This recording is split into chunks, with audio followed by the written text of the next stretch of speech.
So welcome friends to this evening of the School of Love, Series 3, Session 4. We're in the middle of the third series. Just a bit of a recap on the previous session.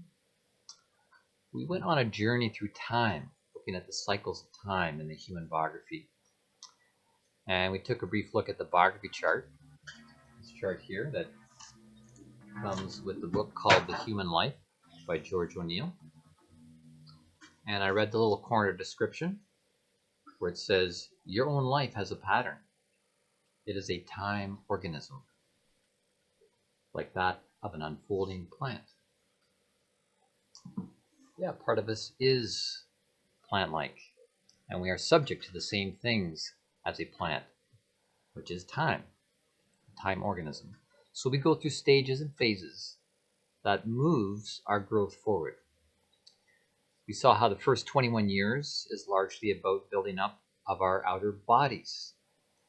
Of course, we have an inner life at that time, and in fact, we have a very rich inner life as a young child. But by nature, we lose that as we come into our bodies more, and the outer world demands more of our senses. This is the growth of the first 21 years.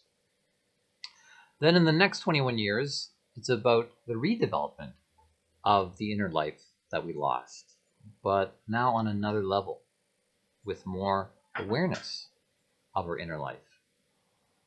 We don't just live from it, we live in it. We live with awareness of it. Because the ego has come into our bodies as the sovereign captain of the ship, you could say. Whereas it was parents and teachers who gave the commands during our childhood development. But as we entered adulthood, it is expected that we have a life of our own, which means an inner life of our own. We first do this by being very much in our senses during the sentient period of 21 to 28, developing our sentience, becoming informed in our life, in the school of life. Then from 28 to 35, we deepen our inner life by way of exercising intelligence, from sentience to intelligence, based on what life has shown us of ourselves during our 20s. Then from 35 to 42, based on the sentience of 21 to 28 and the development of intelligence from 28 to 35, we can then, from 35 to 42 develop our conscience, which means with knowing. We're getting ready to live with knowing, which is why some people say that life begins at 40. It is our spiritual life that can really begin at 40. Another way to characterize it is to say the first 21 years of bodily development, like a plant laying down roots. The second 21 years is to develop our soul life, our inner life, and how we express it through the mask of our personality, growing the stalk of the plant, you could say. Then the next 21-year period, the primary focus is our spiritual life, the blooming of consciousness and the flowering of our being. It is this period is the prime time of our spiritual life. What does that mean? Does it mean it's time to go off into the mountains and meditate for 21 years and get enlightened? That might be good for short periods, but really this time of spiritual blooming should really be more of a going out into the world, bearing fruit to feed the world, casting forth our seeds of wisdom, being a positive influence on society. So just as the ego stepped in at 21, so the higher self is to step up at 42, which also means to step out. Yes, the higher self can step out. And this subject of the higher self is the theme of this session. So what is the higher self? But before we go there, I know for some of you, this idea of stages and phases continuing through the human life is quite revelatory. And it may even give the impression that things work in a mechanical, clockwork fashion. And how could this be congruent with the idea of having a higher self? Well, there is some truth to this clockwork idea, because the cosmos has both a mechanical side and an organical side. The mechanical side supports the organical side, which is where the higher self comes in. We see this mechanical side in the planetary cycles that support all living beings. However, even though we're all subject to these same universal laws, see what diversity of life forms there is. There's infinite possibility in the plant world, infinite possibility in the animal world. And we humans, as we continue to evolve, are becoming increasingly diverse, exploring our own potential for infinite possibilities. As we individuate, we will become progressively different from one another as one species is from one another. This is apparently all part of the planet. This may sound both thrilling and scary, but when it comes to phases of a human biography, it reminds us we have what? Freedom of will. Freedom of will. Yes, you got it. Yes. Freedom of will to grow and evolve and diversify, to fashion ourselves in any way we wish. And this is where the higher self comes in. And to repeat where we ended off last time, as beings who are meant to become masters of space and time, we have the added bonus to be able to accelerate our growth. We have this possibility to accelerate our growth. We are not actually plants who are bound to time cycles. We have a plant component, but with this added component of a human ego, we are not limited to plodding through the life phases, waiting and wondering what is going to happen to us. In fact, as the planet moves forward, it is going to take increasing effort of will to carry ourselves through these phases and come to maturity. This is because increasingly we're seeing a new epidemic on Earth. A new epidemic on Earth. I'm not talking about COVID-19, 20, 21, or 22, or anything like that. I'm talking about the epidemic of arrested development. Arrested development, where people level off in their development, not in their physical nature, but in the development of their mental, emotional, and spiritual capacities. And arrested development is not what you want.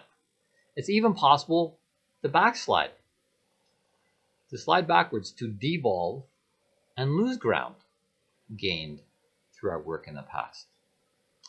And so we need to set the bar high. We need to set our sights high, not just in overcoming the stagnation of arrested development, but set our sights high, high on your higher self.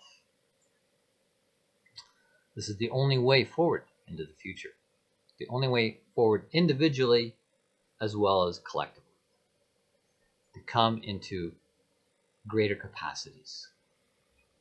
Greater capacities primarily of knowing. Capacities of knowing, because, as I said last time, people, well, I didn't say it, I'm quoting one of the prophets of old who said, people are destroyed for lack of knowledge. And of course, it's not just any knowledge, of which there is no shortage in our current information age. We will be destroyed if we don't have the right knowledge. The right knowledge to apply at any given time. And the reason we are addressing this question of knowledge here in this thing called the School of Love is because both right knowledge and loving application of it ultimately come from the higher self. That comes from the higher self. If we want higher knowledge, higher consciousness, it will only come from our higher self. If we want higher love, it too comes from the same place, from our higher self.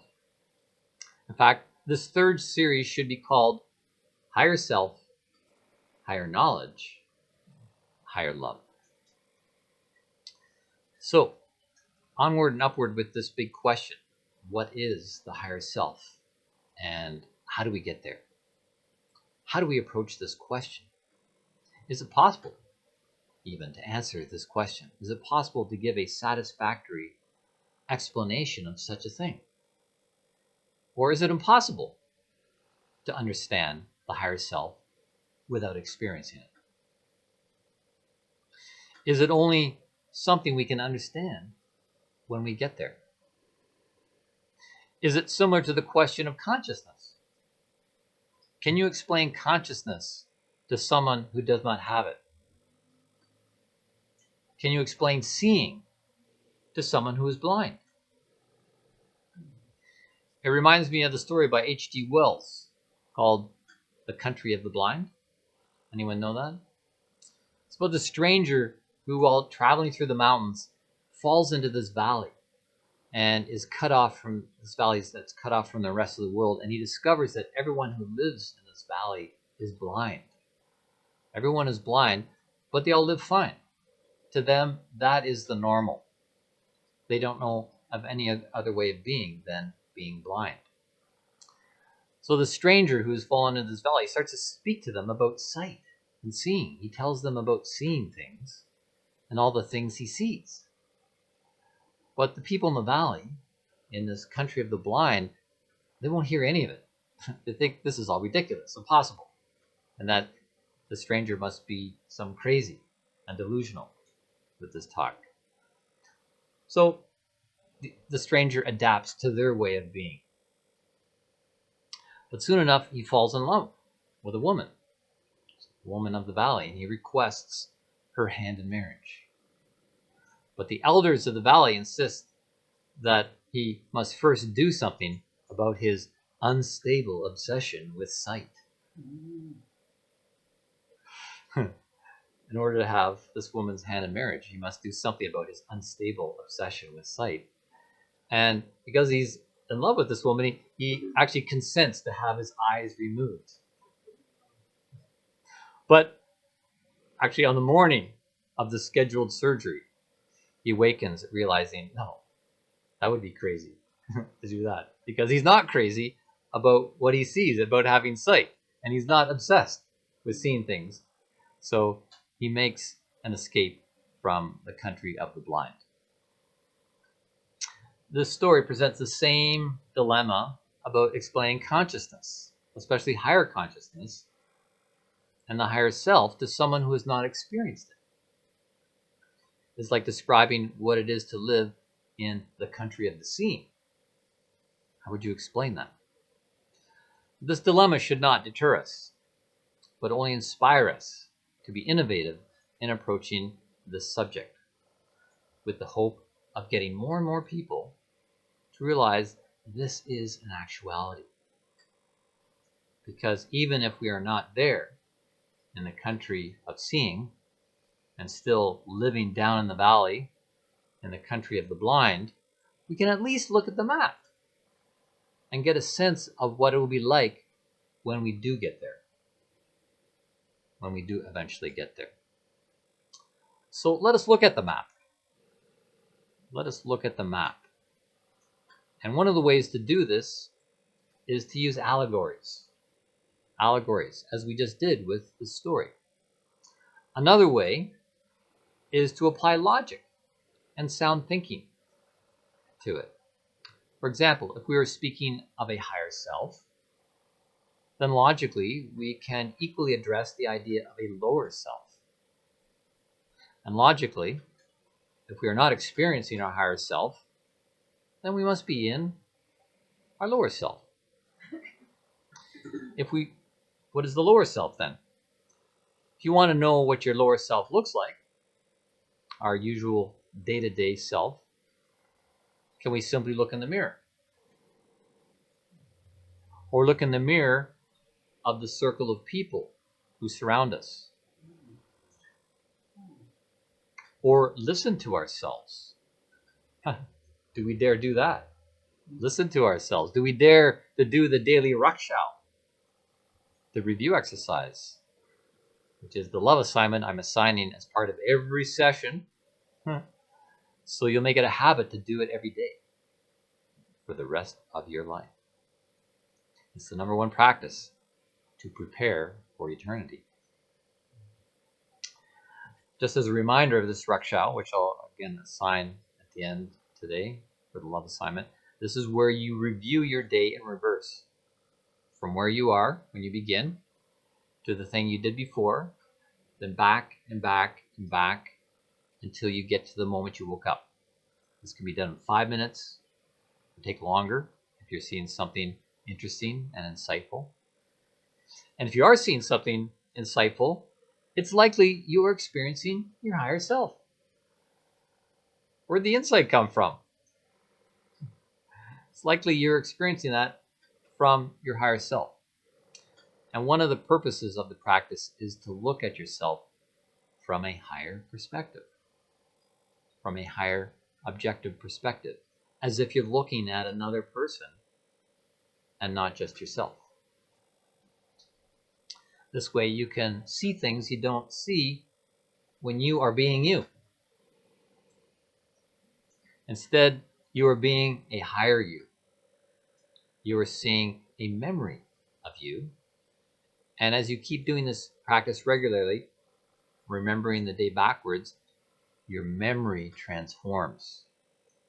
And in a sense, the memory will spiritualize through that, allowing other things to come to mind along with the memories, which can include other little snippets, other little insights from a higher perspective, from a higher consciousness, from a higher self.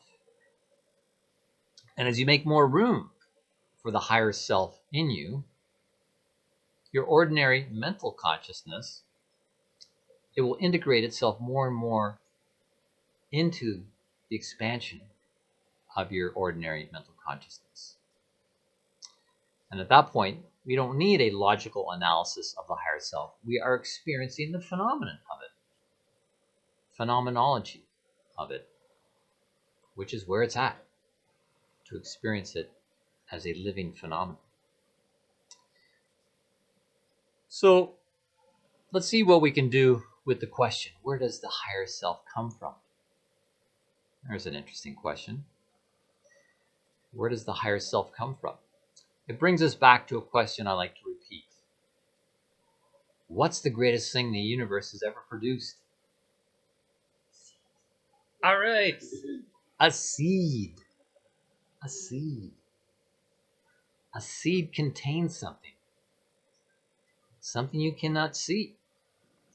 But when you put it into a conducive environment, it starts to grow and mysteriously turn into something other than a seed. Science cannot explicate or replicate this.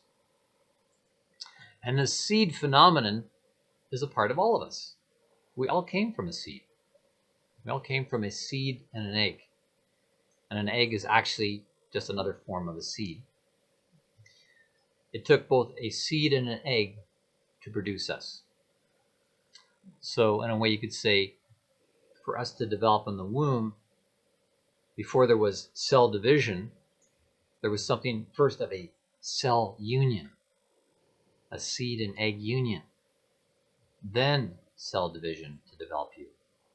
It's incredible and inexplicable. But this is what a seed does. It unites, it divides, it multiplies, it adds, it subtracts. All quite amazing.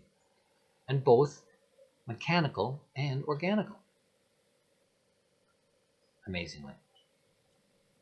And it's also amazing the way a seed can start out so small and turn into something so big. It demonstrates the economy of the cosmos.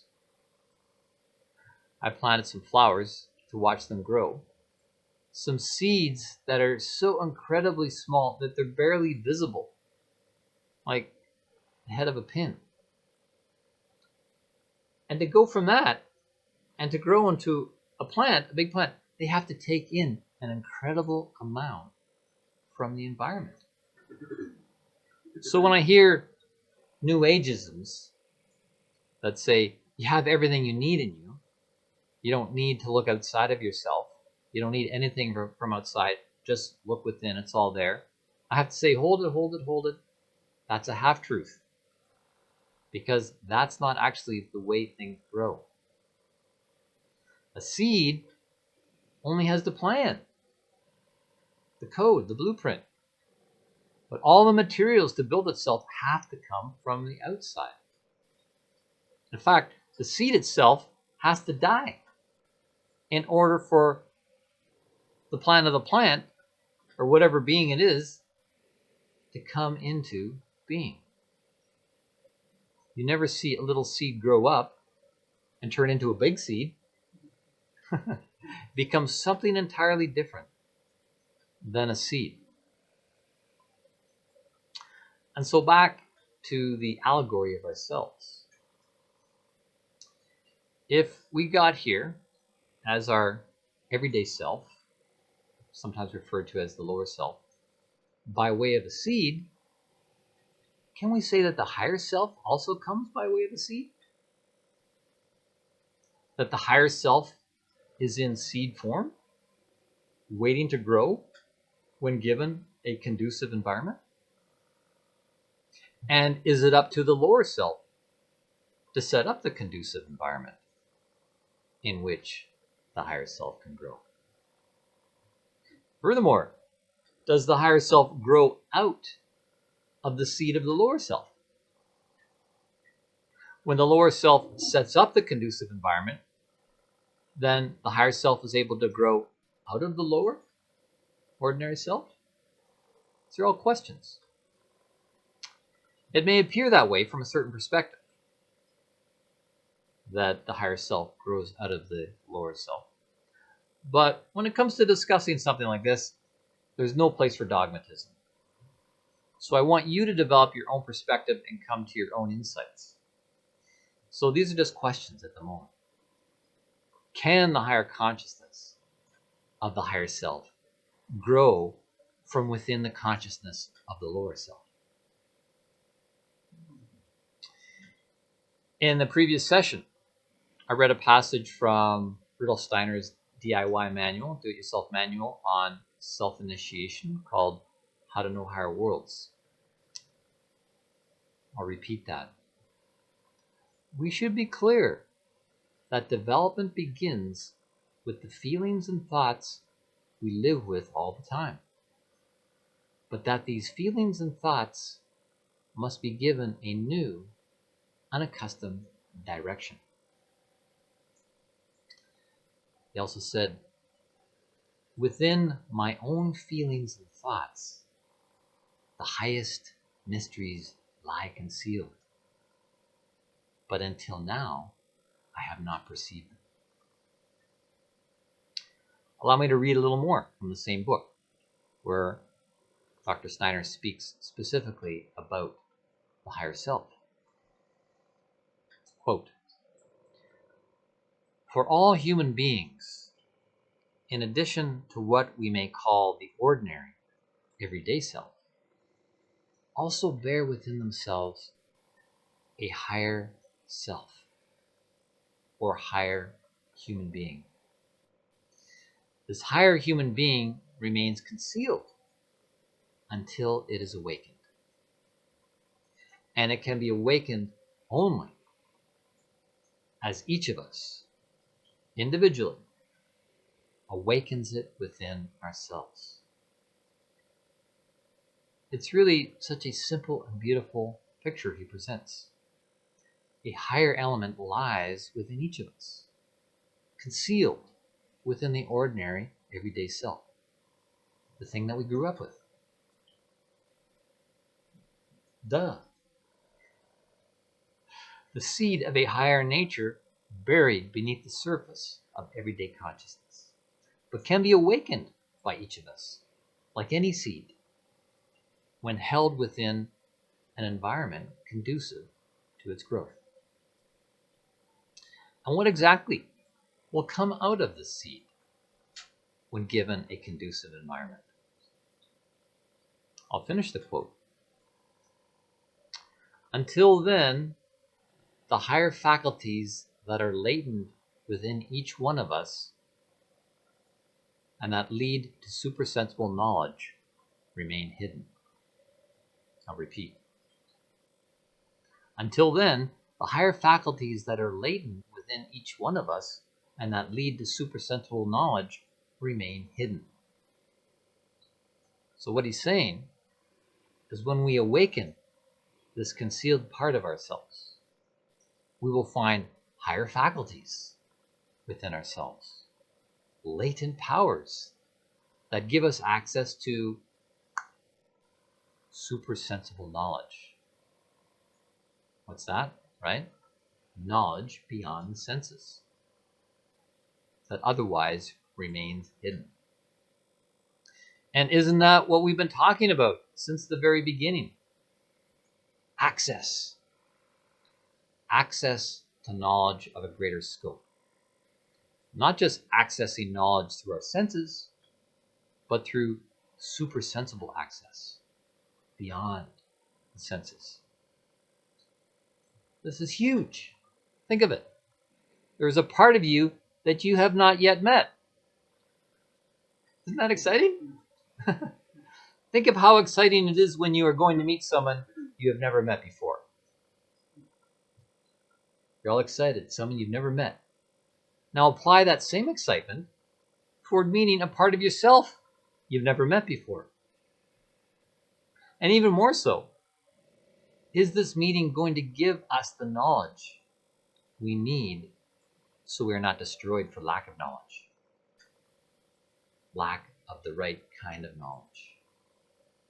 Is that what we're going to meet? Can you feel the anticipation of this? Do you, as of yet, have a sense of this higher part of yourself? Even just a seed sense of it? Do you at all feel or experience this power within you, even in a rudimentary sense? Do you feel the seed of greatness within? A lot of people don't. A lot of people don't. And this I have pinned down to three main reasons. Three main reasons why people don't feel that seed of greatness within. Firstly, they have been convinced by modern society and education that no such part exists within the human. That we are just a chemical and biological machine worth less than about $20 in ingredients. That's it. You're worth less than 20 bucks at the chemist store. Secondly, what's stopping this is the ability to sense this part of ourselves is blunted by our modern lifestyles. We're pretty blunted by our modern lifestyles. We have so much power, so much technology, so much information, so much wealth, and even so much time on our hands, and yet we're quite blunted. Certainly blunted not only in our senses, but in our supersensible capacities by our modern lifestyle. We run from one sensory impression to another, that there's no room for supersensible impressions. But they're there in the background all the time, as we will see. They're playing into our cognition all the time, but we don't pay attention to that because it's all about intake. More and more and more. And thirdly, the thing that's stopping people is that they have not undertaken the awakening and development of this higher self through a truly modern path of self-initiation. Therefore, they're living in the country of the blind. And I think the idea of being able to see from a higher self is pure nonsense and hallucination and craziness. They haven't undertaken the development, so they have not tasted of the possibility. But perhaps if a person considered working at developing their self along the lines as will be described in this series, they could overcome the blunting of modern living, awaken within themselves their higher potential, and see for themselves, know for themselves, that there is more to being human than meets the eye. And this is what Steiner proposes in his DIY manual by telling us specific types of exercises that will awaken these powers and give us access to our higher self. Specific exercises that will produce certain types of changes. Changes. It requires change. Let us look at some comments by Dr. Steiner about how to approach this. Quote, "We should realize the scope and significance of all these changes. The higher self within us evolves continuously. Only such inner calm and certainty as has been described can ensure that its evolution unfolds organically. If we are not masters of our own lives, but are ruled by life, then the waves of outer life press in upon our inner self from all sides. And we are like a plant trying to grow in the cleft of a rock. Unless it is given more space, the plant will be stunted." Can you say arrested development? Say it. Arrested development. Whoa, it doesn't feel good. Continuing the quote, "Outer forces cannot create the space our inner being needs to grow. Only the inner calm we create can do so. Outer circumstances can change only our outer life situation. They can never awaken the spiritual person within. As esoteric students, we ourselves must give birth to a new, higher being within us." Continuing, "This higher self then becomes the inner ruler, directing the affairs of the outer person with a sure hand. As long as the outer being has the upper hand and guides us, the inner self remains its slave and cannot unfold its powers. If other people can make me angry, I am not the master of myself. Or rather, better stated, I have not yet found the inner ruler." In other words, I must develop the inner faculty of allowing the impressions of the outer world to reach me only in ways that I myself have chosen.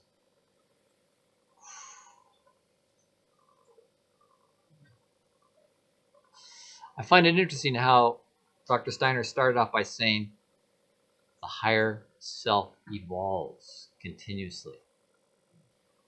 It has an organical growth process, and we need to make space and time for this to happen. Otherwise, it won't happen on its own. Or it will happen more happenstance over the course of the human biography, unfolding stage by stage. Or it may become a stunted self, suffering from arrested development. In this day and time, with the distractions and blunting of our modern lifestyle, we really need to be proactive with our development. If not to accelerate, at least to make sure it happens at all. Otherwise, we may find we have plateaued in our mental, emotional, and spiritual development somewhere around mid-20s, and finding ourselves contributing to what Robert Bly titles in his book, The Sibling Society. The Sibling Society, a society of immature people, a bunch of kids in adult bodies, still stuck in the sandbox, or stuck in their parents' basement, living like teenagers and not really contributing to society.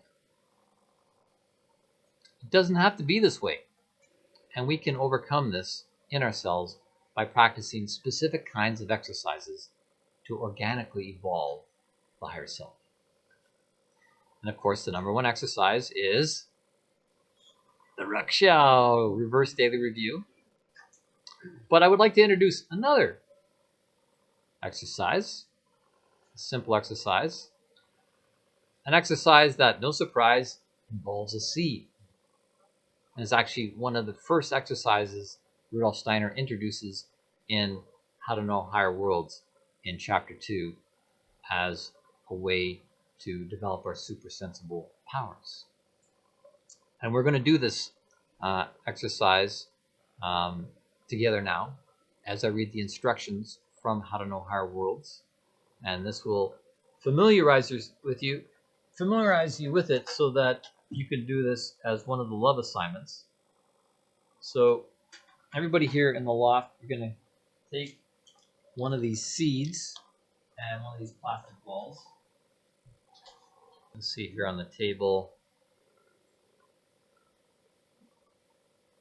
an avocado pit, a seed, and a plastic ball with the same size. So everybody have a seed and a plastic ball. You'll see what this is about as we get into the instructions. So, as Dr. Steiner lays out this exercise, he says, we place before us a small seed from a plant.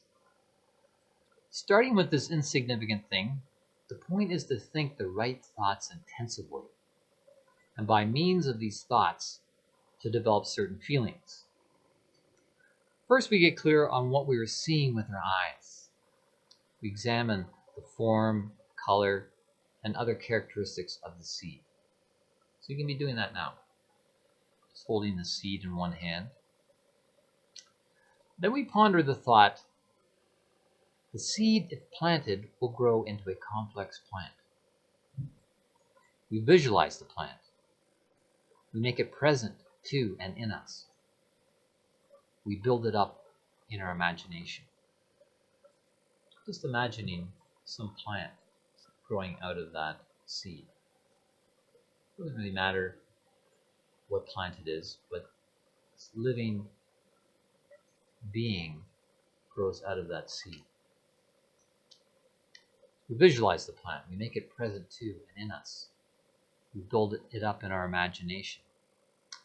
Then we think, what if I now visualize in my imagination forces of earth and light will draw, what I now visualize in my imagination, forces of earth and light will later draw forth from this small seed.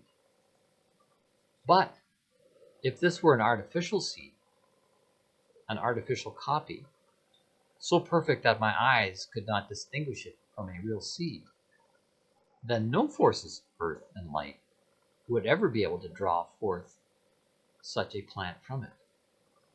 So you have that. On the other hand, you have this plastic ball.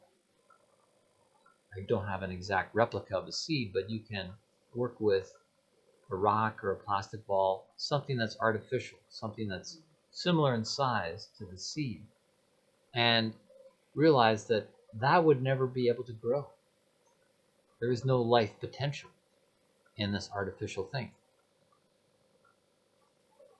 If we can clearly form this thought and bring it to life within us, then we will be able to form the next thought easily and with the right feeling.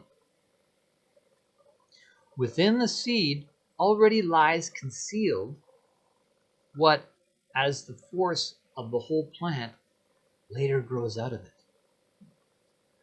The artificial copy of the seed has no such force. Yet to my eyes, both seeds look the same. Therefore, the real seed contains something invisible that is absent in the copy. Thoughts and feelings should now focus on this invisible reality. We must imagine that this invisible force or reality will in the course of time change into the visible plant, whose color and form we will be able to see before us. We should hold the thought, the invisible will become visible. If I were unable to think, then what later becomes visible could not announce itself to me now. Let me repeat this last statement because this is the real clincher. The invisible will become visible. If I were unable to think, then what later becomes visible could not announce itself to me now.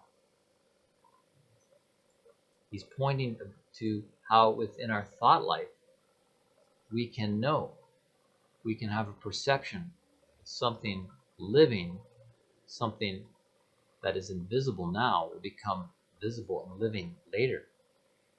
And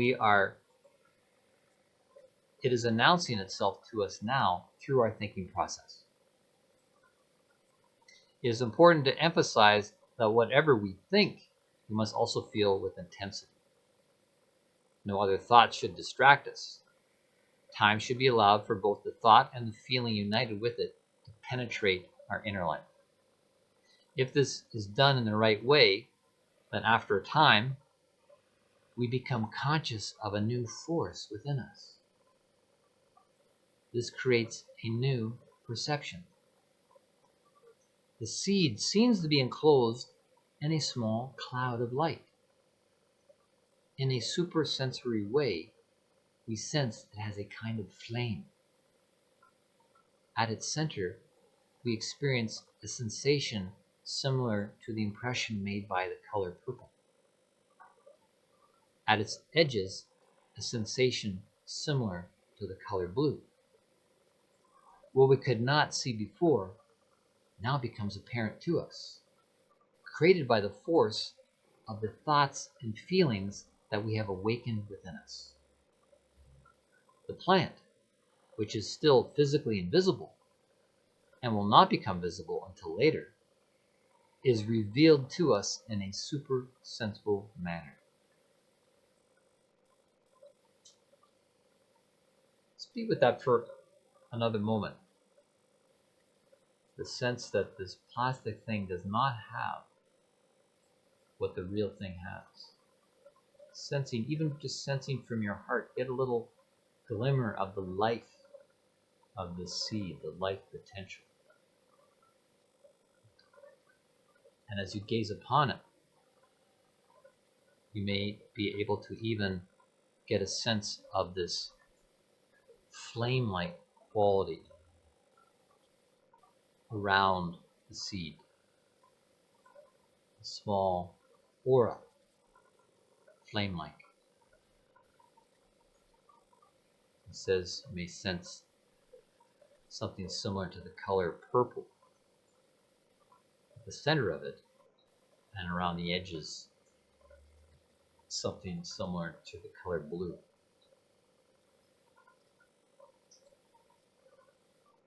This exercise is intended to awaken supersensible cognition. So back to this idea of supersensible knowledge. Did this exercise get us to access with supersensible knowledge? Did we use our senses? Yes, we did. We used our eyes to observe the seed. But did the sensing of life in the seed, and perhaps the perceiving of qualities of color in and around the seed, come from our senses? No. You don't see it with the physical eyes. You weren't seeing something physical. You saw the physical seed, but you wouldn't see these colors with the physical eyes because they're not physical colors. We're sensing the life aura. So the sense of life and the sense of color around the seed is something that's within the seed itself. But to sense this is done with something within ourselves.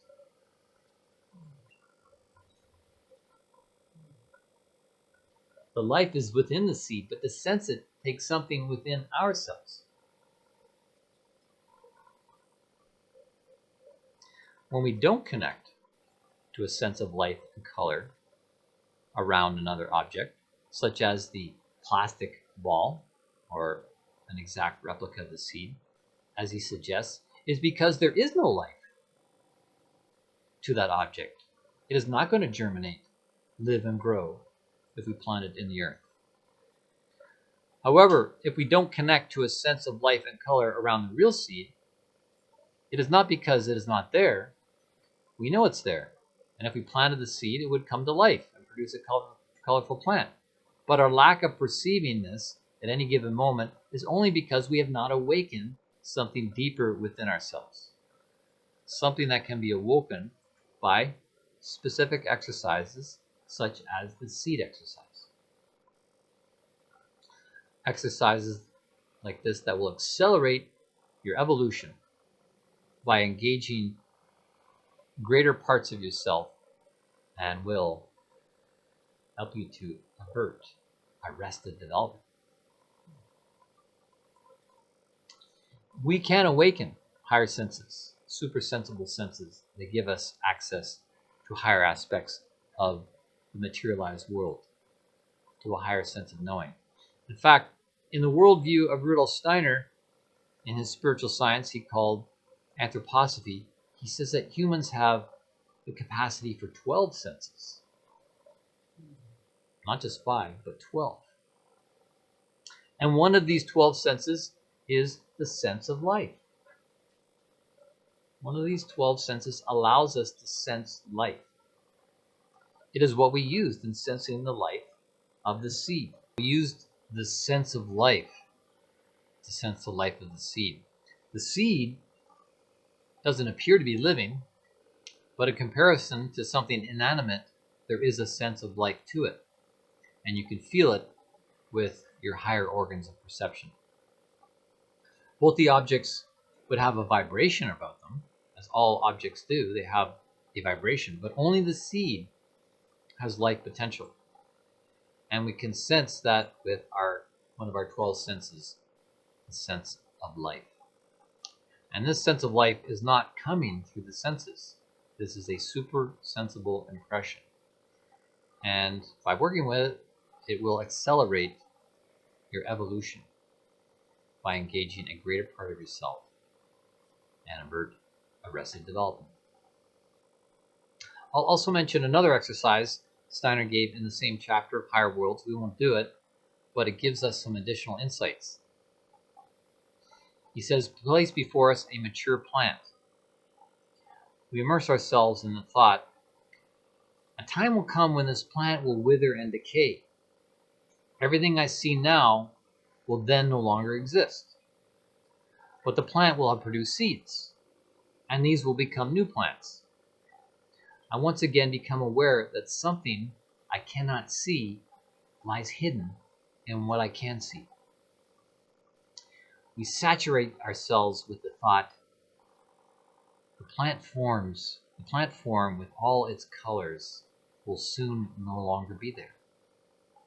But the knowledge that the plant produces seeds teaches me that it will not disappear into nothingness. I cannot see what preserves the plant from disappearance any more than I could see the future plant in the seed. Therefore, it follows that there is something in the plant too that I cannot see with my eyes. But if I let this thought live within me and the appropriate feeling unite with it, then after a time, a new force will grow in my soul and become a new perception. A kind of spiritual form will then grow out of the plant. Of course, this flame will be correspondingly larger than the one described in the case of the seed. It will be felt as a green-blue at its center and as yellow-red at its periphery. Again, he's talking about the aura of the plant. Furthermore, he says, it must be strongly emphasized that we do not see what are here called colors in the same way that we see colors with our physical eyes. Rather, through spiritual perception, we experience something similar to the impression made by physical colors. Once we have reached the point of such spiritual seeing, we have already achieved much. Things now reveal to us not only their present being, but also their arising and passing away. We begin to see the spirit, of which our physical eyes know nothing. As far as our physical senses are concerned, an entity comes into being with birth and passes away with death. But this is only because the outer senses cannot perceive the hidden spirit. For the spirit, birth and death are merely transformations. Just as the burgeoning of a bud into a blossom is a transformation occurring before our physical eyes. To come to know this firsthand through our own spiritual vision, we must first awaken spiritual senses in the way indicated here. So, the reason I want to look at these exercises is not only so that by doing them we can accelerate our evolution, but they also show us allegorically something of how the seed of the higher self works, which we were talking about earlier. Does the seed of the higher self grow out of the lower self? Paradoxically, yes and no. We asked before if a seed contains everything it needs to fulfill its potential. Again, yes and no. It has all the potential. It has the dekomai, right, the Greek word for receiving potential, I taught in Series 1. But it can't lambano. That's the Greek word for receiving potential in the manifestation. It can't lambano without an external environment and the building materials to do so. Furthermore, with both these contemplations, it was possible with supersensible perception to perceive the being of the plant already there in the aura of the seed and the fully bloomed plant. So then, does the supersensible being of the plant grow out of the seed? Grow out of the plant? Or does it grow into the plant? Does the supersensible being of the plant grow out of the seed to become a plant? Or does it grow into the seed as it grows physically? One could say that as the seed grows up into a physical plant, the supersensible being of the plant grows down into the body of the plant. Is this what we were saying when we described the life journey of the human being growing up through the phases of the human biography? That something of a supersensible nature is actually growing down and in at the same time as we see this thing growing up. That it's actually a two-way direction going on. But this makes sense in a universe where duality informs the dynamic movement of everything. I dare say yes. And would this then bring a clearer picture as to where the higher self comes from? That the higher self is not only growing up out of the lower self when the lower self sets up an environment that is conducive to its growth, but that the higher self also has a supersensible nature that grows down. Or could we say lands in the container of the lower self on the physical plane of being? We can hold this as a question and can be a central contemplation as part of our love assignment. We will continue to unpack this picture in this series. But what I want to address a bit more as the last part of this session is something about the how of doing this, the how of making the idea of the higher self a living reality. Let us ask the question, What do we live with all day long? And I literally mean live with. What do we live with all day long? What makes us alive? Breath. Thank you. Your breath. All day, every day. Your breathing is an indication of life. Without breath, your body would not live very long. What else do you live with day in, day out? Yes, your thoughts. Day in, day out, you live with your thoughts. Your mind and your thoughts. They are also an indicator of life, inner life. That you are alive inside, because you have thoughts. And notice I make a distinction between mind and thoughts. I taught this in the first series. In the Greek language, they use the word nous for mind and phronema for thoughts, because our thinker and our thoughts are two separate things, just as you as a breather and your breath are two distinct things. We have handed down to us from many ancient teachings techniques to work with the breathing, to control the breath, to bring life into the body, or prana, chi, ki, ka, ethers. This life force goes by many names, but it's the same thing. Why so much emphasis on breath work in these ancient practices? To a certain extent, one could assert the saying, to control your breath, you control your life. Breath work prepared the body and mind for meditation. But mostly it was to prepare the mind, the mental state. For what? Well, there's a parallel between the breath and the mind. Breath goes in, breath goes out, the mind takes in, the mind puts out. Breath work can prepare the mind for mental activity or non-activity, depending on what it is that you're striving for through meditation. And we should be aware that what we are striving for is different than what they were striving for when those ancient teachings of breath work were first dispensed. The practices needed have changed because we have changed.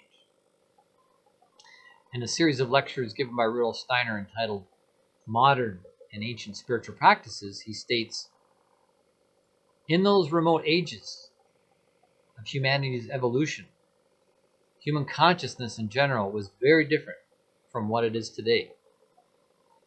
The human in those days had no clear consciousness of the self. These exercises were good and suitable for the nature of humanity in ancient times, for the attainment of higher worlds that were suitable and right only for the human in the very ancient civilization. In ordinary life, breathing functions unconsciously. But during certain periods of his exercise, the yogi transformed his breathing into a conscious inner experience. The yogi projected himself, as it were, into his breathing. He felt himself one with the indrawn breath, with the spreading of the breath through the body, and with the exhaled breath.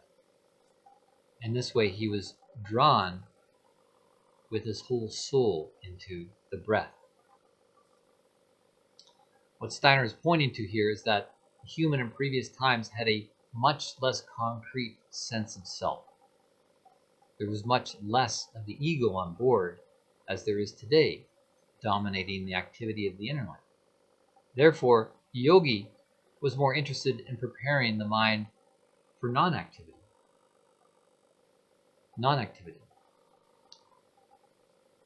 Something else has changed over the ages as well. The nature of the atmosphere. The atmosphere has changed. In ancient times, the breathing practices drew in air from the atmosphere, but also the element of life. And this was the degree to which the ancient yogis had a sense of life within themselves. As Steiner said, through the breath, there was a sense of his soul coming alive. This is now what he would call a diminishing return on this path of practice. That breath work, breath exercises used to bring life into us from the atmosphere to give the soul a sense of being alive. The atmosphere has changed, and so has the efficacy of breathing exercises changed. And also the nature of the mind has changed too. So then where does this put us on the time map in terms of practices that will serve our current conditions? It is plain to see we've become much more cognitively active. The pendulum is swung over to the left hemisphere of the brain, and the ego is much more embodied. We have much more of a sense of self than the ancient yogi did when those breathwork practices were laid down as a means to feel alive. The ego is much more embodied now as an individual entity than ever before, and this is clearly seen in the study of history and the progression through the epochs from Indian times to Persian, through the Egyptian, Greek, Roman, to our present state of being. We have become much more outward and individually active. This is why we need to innovate new ways, and why, as we learn to expand our individual consciousness, the interactivity needs to be strengthened in a specific way. Just as a weight trainer would be specific about what he or she is targeting in their weight training regime. So what are we targeting in our modern times as increasingly cognitive beings? As we've seen, as we've been saying in this session, it's the embodiment of the higher self. To go to the next level of nature. As transitional beings, to go beyond human nature. As I stated previously, the human is not so much a being as a process. We're a composite composed of various levels: mineral, plant, animal, and an I am aware ego self. This awareness is so it can fulfill the purpose as a transitional being. So I'm referring to the transition to a higher I am aware ego self. And perhaps more importantly, something that distinguishes us from the older teachings, this ego is going through a transition to not lose itself. To not lose itself as was the way it was in the past. To dissolve oneself through the out-breath. Now, if we take care of the I will take care of everything else. All the other parts, all the other components that make us up as a composite. If we take care of the I, we'll take care of everything else. Everything else will come along as it should, because the I holds the center. In the older teachings, the striving was different. The aim was to dissolve the ego. On the in-breath, there was a heightening of self-awareness, a sense of coming alive as the body was filled with prana. On the out-breath, a death, a going out of oneself, and dissolving the ego center back into the ocean of life. One needs to know that these practices of the past were of a preparatory nature. Preparation for the form of meditation that fit those times, but also preparing the collective psyche for the future time, a time like ours. And now we can understand what those practices were about. Back then, the student wasn't necessarily given a left brain explanation as to what the practices were about, what they did. They were just instructed on how to do it and told to do it as part of the lineage they belonged to. But breath work was largely preparation for a future time And today, with the capacities we have, we can understand this, at least conceptually. And that is important to see the distinction between modern and older paths. So to be clear, aspects of the older exercises still offer some power, especially in terms of preparation. Things like breath work, shamanism, ritual magic, etc. But there is a limited efficacy in these older paths, and we should not be under the deception to think that these practices, if exclusively done, will serve in fulfilling our current needs and potential. In fact, you could get rid of all those practices. You could get rid of it all, dispense with all the techniques, all the trappings, all the other stuff, and boil it back to one thing. What? The activity of the eye.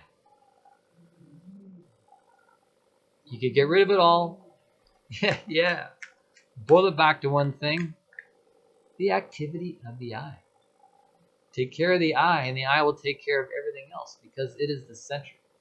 It is the crux of our compository, the components of which we're composed. This is the key point that distinguishes the old mysteries from the new mysteries. This mystery of the eye.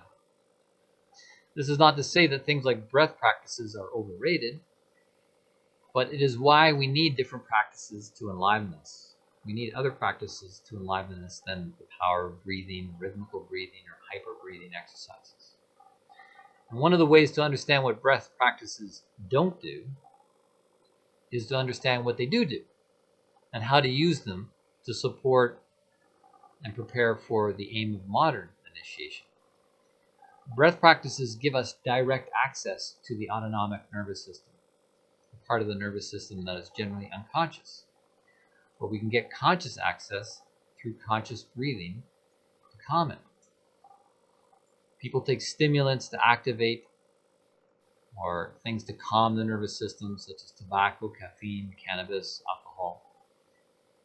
Breath work is another way to do this without ingesting something that may have side effects. But then what? What is available once you've achieved this calmer state of the nervous system? Access to the will. Access to your will. In our everyday consciousness, we are mostly caught up in the senses. Senses which stimulates our brain and our thinking. So by controlling the breath, it gets the brain waves more in sync with the pulse of the heart and lungs. And this will already slow down our racing thinking. But we don't want to stop there. We really want to access an even deeper part of ourselves, the will. The will. This is the least conscious aspect of our psyche. And it is connected to the lower pole of the body, the metabolic reproductive limb system, which, as you can observe, functions on an even slower rhythm than the brain or the heart and lungs. And in order to connect deeply with our will, which is where there is a lot of unconscious intentions and impulses, we need to slow things down. And as an aside, as an advanced teaching, that will allow higher frequency downloads to land within us. It's something I teach in the spiritual boot camp. So the most important point relevant to this session is that this will ultimately give us greater access to our greater self, our source of genius. Better breathing will, with greater awareness, creates a greater access point through the will. This is beyond the senses. So you could say this prepares the way to supersensible knowing. And through that opens the door to the higher self, giving it space to breathe. But to take a half step further in preparation for what we'll be looking at in the next session, which is called Grow Your Own Eye, Grow Your Own High. question is, does the higher self breathe? Does the higher self breathe as does our everyday self? Does the higher self need to breathe? Yes and no. The higher self does not need to breathe air, so it doesn't need to breathe the way the lower self does in order to live. Then what does the higher self need to breathe in order to live? What? What else are we living with day in, day out? What else could we breathe from the outside and bring into the inside?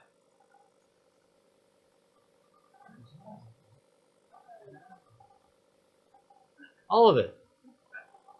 Experience. Experience. Ex means out of, and peritas means to try, to test. So if the higher self is continuously evolving, as Dr. Steiner said, then what it needs is experience. To get experience out of trying and testing. Being a spiritual scientist, you could say, by breathing in experiences and breathing out its continuously evolving nature. So no, the higher self does not breathe air the way the lower self does, but it does need to have this breathing. The higher self needs more than the exchange of air through physical breathing practices. It needs an exchange of information with the environment, an epistemological exchange between the inner and outer realms. You could call it soul breathing, or the oxygenation of the higher self. And what is the breathing apparatus for the higher self to have this exchange? In a word, cognition. In a word, cognition. And this is what will truly accelerate our evolution, by engaging a greater part of ourself to overcome arrested development.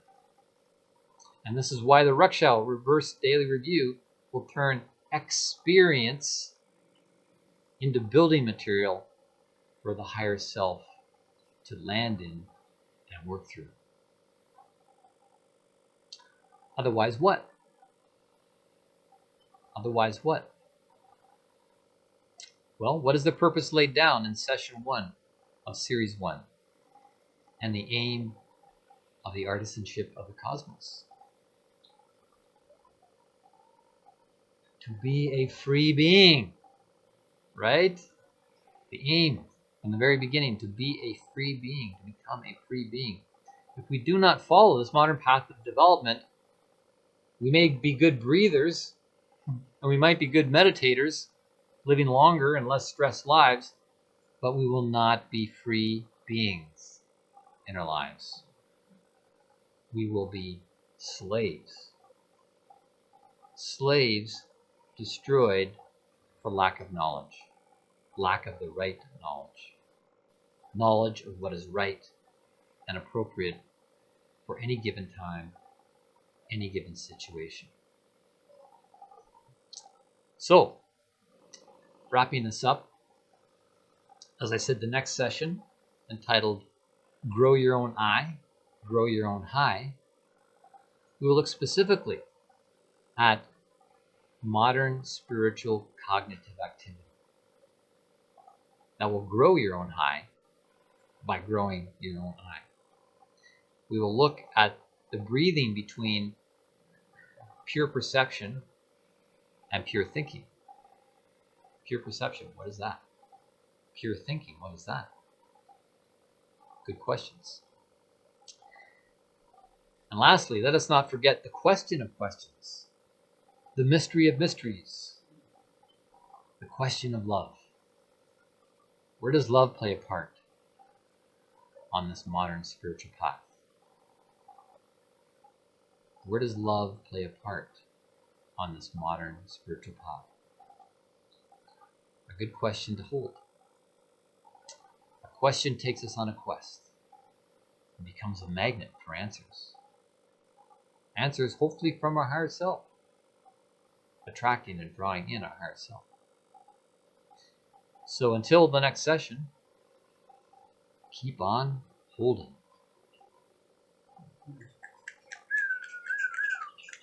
And look at the love assignments for this week. So the first one is going to be the contemplation of the seed exercise, which is from chapter 2 of How to Know Higher Worlds by Rudolf Steiner.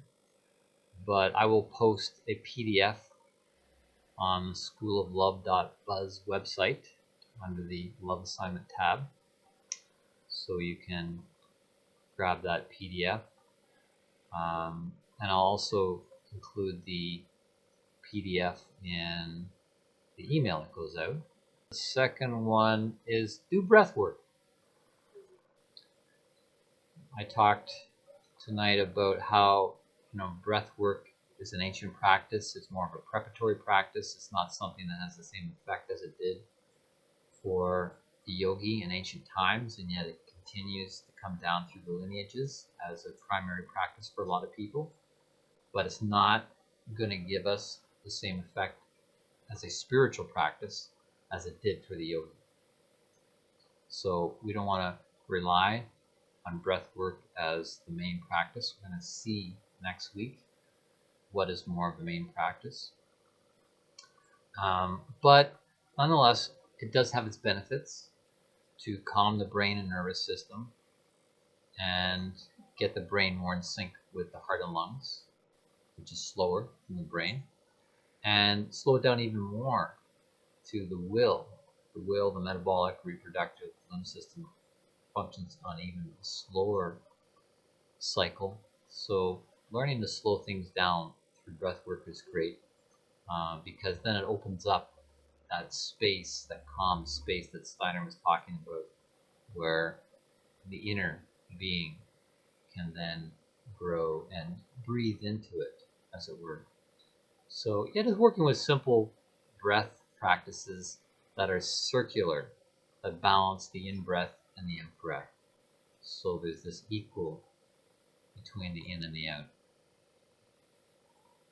And you can do that as preparation for anything else, even the Rakshao, because you'll get more out of your Rakshao if you take a few moments to just settle down first, to do, as you're saying, do the bated breath or the Nadi Shodhana, the alternate nostril breathing. Get your brain calmed down, and then do the Rakshao. And then the third one, plain and simple, is continue with the Rakshao review. Those are the three for this week.